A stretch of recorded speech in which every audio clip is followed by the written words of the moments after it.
tayo. Para hindi tayo mapagalitan ng amo. Diba?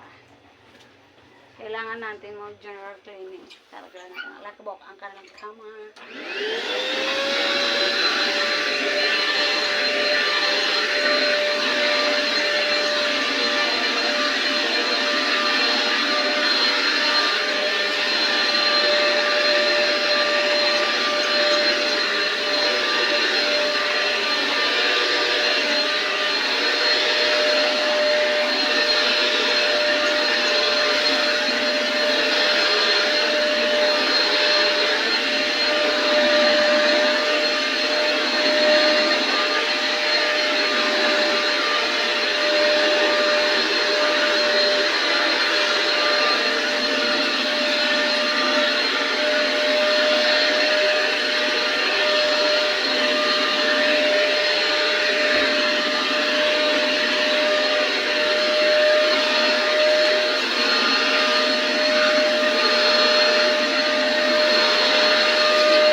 Hindi din pala biro, nakakapagod.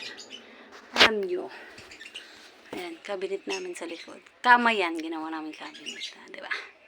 Mga tumbler ko nandun sa taas. Mga bags ko nandun sa taas din. Kasi hindi pa ako nakakagawa ng sabitan ng mga bags. Sa cabinet namin, merong mga pictures namin. For sale ang tumbler. Bili na kayo. Nakakapagod din pala, Diyos ko po. Nasira ko pang vacuum head nung isang araw. Napabili tuloy ako sa Lazada. 65 pesos. Diba? Alright.